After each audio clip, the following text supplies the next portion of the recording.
I want to talk about like when I started, going to school and stuff, a lot of people put me down. You know what I mean? Like people tease each other. I mean, people come up and say, hey, you're fat, you're fat, you're fat, you're fat, you're fat, you're fat, you're fat. You like, lose some weight. And you go home and you look at yourself in the mirror and go, I'm fat, right? And so many people tease each other. Oh, you're too short, you're too tall, you look whatever.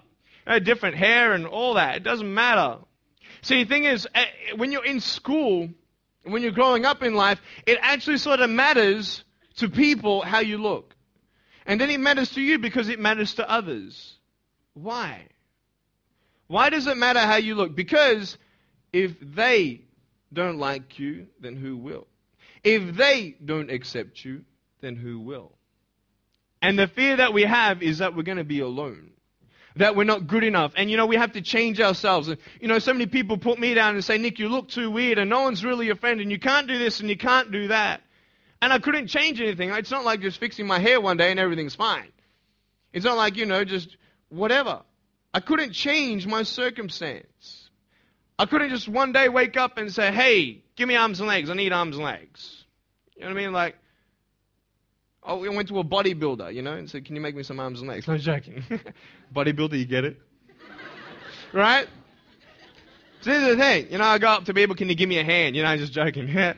But it was so hard because people put me down. And I started believing that I was not good enough. I started believing that I was a failure. That I'd never ever be somebody who people would like or people would accept.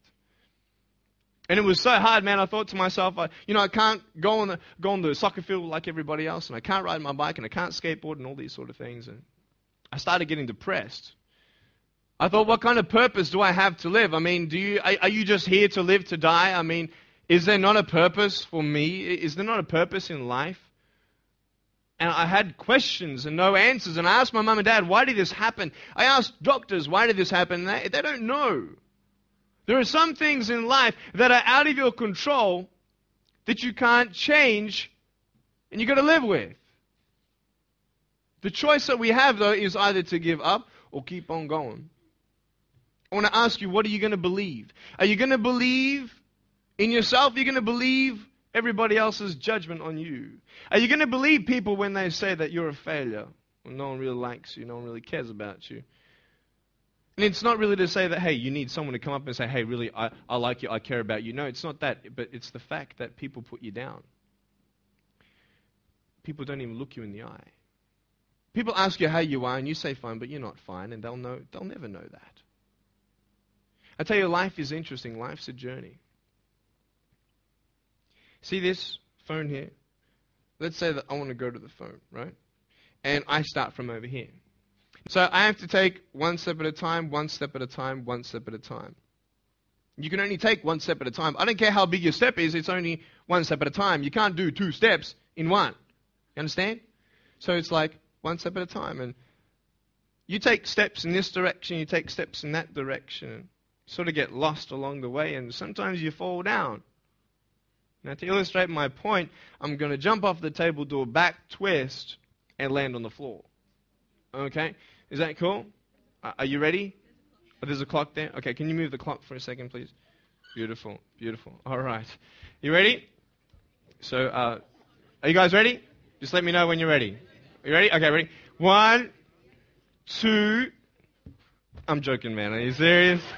Just put the clock back there. If I did that, I'll break my arm or something. You know what I mean?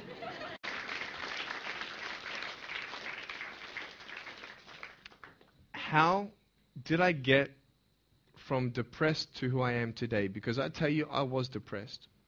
When I was age 8, I used to concentrate on the things I didn't have. I wish I had arms and legs, and I wish I could do this. But what can I do? You see, I have a choice, and that's what I want to talk about today, choices. I can either be angry for not having arms and legs or be thankful for my chicken drumstick. And you see, I can still do a lot of things. At home, I can brush my teeth, comb my hair, get myself ready in the morning. And I'm traveling around the world. It's amazing.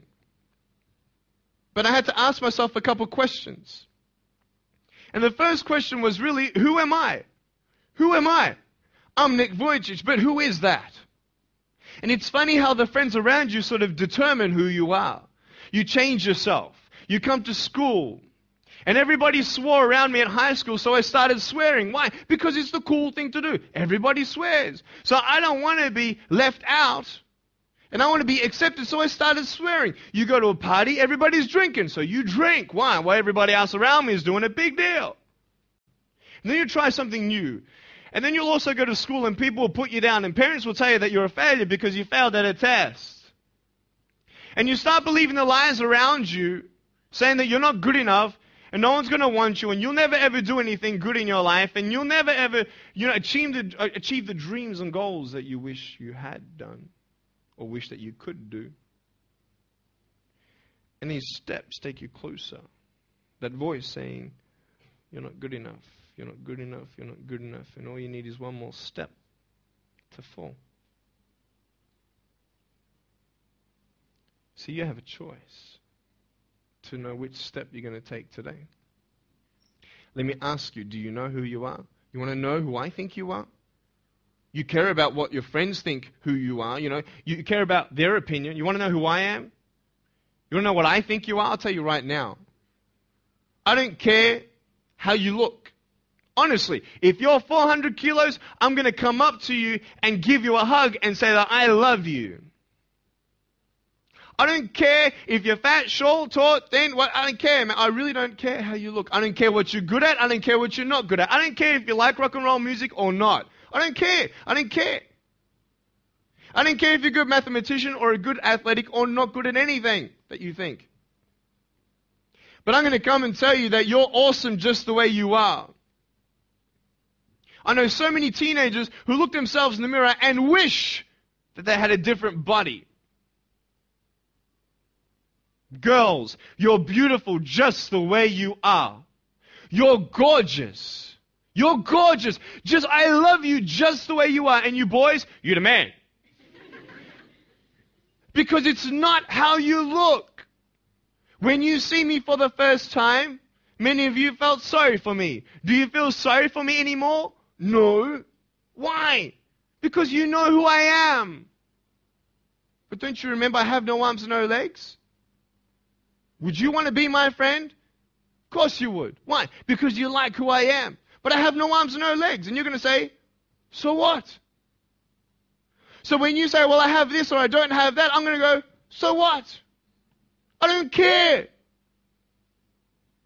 You are worth more than diamonds. All the diamonds in the world, you are so precious. Every single one of your hearts, you can do something. Not just something that you can do, but you can live life. Life is not always good. Life is always not rosy. But life is worth living when you find purpose. Nick, I don't know what my purpose is. I don't know. My parents want me to do this. My teachers want me to do that. My friends think that I should do this, and I don't know what to do. And you're torn, man. You don't know what to do. You have to make important decisions. See, all things come together for the good. That's how it is in my life. You see, there's nothing good about having no arms, no legs, is there? No. If I, click my fingers, metaphorically speaking, and your arms and legs disappeared, do you think you'd be happy with me? No, you'd come run after me and headbutt me, okay? Because there's nothing good about having no limbs. But I love my life. Do you want to know why? Because I've seen the purpose. Because I have no arms, no legs, you're all listening to what I have to say. This is maybe the most attentive you've been in any guest speaker. Because everybody else is boring, and what would they know anyway? That's what you think. Don't worry, I was at school too. Like, what do you know? I don't care what many people have to say. They have no idea what I'm going through. What pain do they know? But you see me and you see what sort of pain I could go through and what I've gone through. And all of a sudden now, I'm seeing all of you, and maybe for the first time, you're believing these words out of my mouth saying, I love you. And you don't even know me, but you actually believe that I do love you. You see, it's an unconditional love. You don't have to do anything for me to love you. I just love you. Why? I don't know, because I just love you. Why? It's love. It's unconditional love.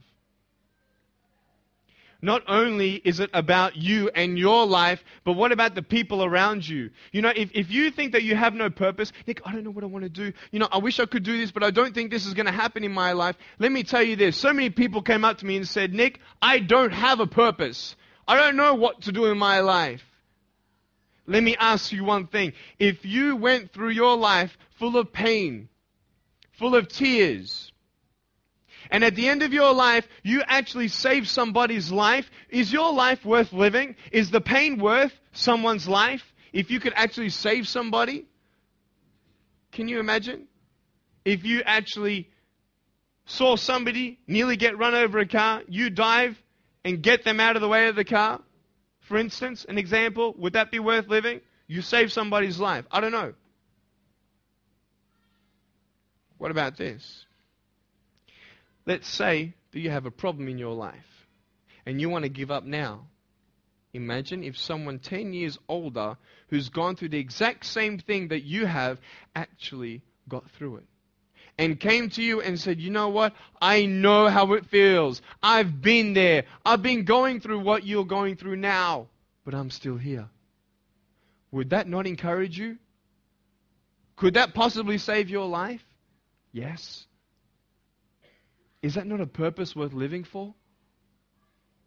And that's why I believe in you, because that is the greatest purpose. It's to love. Honest. It sounds corny, whatever you want to say. I don't care. I love people because there is freedom and power in loving people.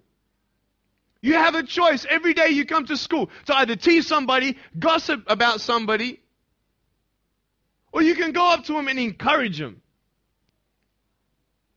You can go up to somebody and say, hey, you're looking good today. When you ask them how you're doing and they say okay and you know they're not okay, you can say, no, really, how are you doing? You could save somebody's life. Oh, really, Nick? No, I don't think so. Check this out. I was 6 years old, grade 1. 12 people teased me. I counted them all on my fingers. 12 people teased me. And at the end of the day, 10 to 3 in the afternoon, I said, I can't do this. If one more person teases me today, that's it. I'm going to give up. And I'm driving in my wheelchair, my BMW 7 Series to my parents, right? And there is this one girl who yells out, hey, Nick! And I'm thinking, great, here it is. She comes to me and she says, Nick, I just want you to know that you're looking good today. And I'm like, oh. The power of encouragement. You can save a person's life. Because I tell you, I was walking, man, this way. You're not good enough. People telling me, no one loves you. There's nothing good in your life. You can't do this. You can't do that. No one's going to want to marry you and all these sort of things and get to the edge. And all I needed was that one more person to tell me that I wasn't good enough. And I'll be down there. Do you know that you could be that one person for somebody else to push them over? You don't know how many people have eating disorders in this school. You don't know how many people want to hurt themselves in this school. They hide it. You don't know how many people hate their life. And you're one of the reasons why. Can you imagine that? Serious. Why? Just because you want to have fun. Grow up. Grow up. I dare this school not to tease another person for the rest of the day. I dare you. I dare you. Do you think that's possible? People will say, well, I won't do it, but everybody else will. Be the change you want to see. And you be that person and turn them around. This school should have every person having a friend. You see somebody having no friends, why don't you go up to that person and be their friend? Because you're scared of what people think of you. Let's do it. Let's wake up. Embrace it, man. Let's live. I love my life. Nothing stopped me. Am I happy all the time? No, I'm not happy all the time. I'm not happy. I cry sometimes. Not because of no arms, no legs. This is easy. I'm talking about the things in life that other things, man, I'm like stressed about and anxious about it. The person that I love, they're hurting and I can't do anything about that. That's what kills me. We're all going through something. We're all trying to find that something, that happiness. You can find it. Find what you love to do. I love loving people, man. I love encouraging people. That's the greatest thing. The greatest business in the world, saving people's lives. Love it. But we're not all going to be speakers. We're not all going to be doing something. That'd be crazy. What do you want to do in your life? Is there something more to your life? Because I found something more to my life, and I believe it's God, and you're on your own journey. It's fine. I love you guys so much. I love you very much.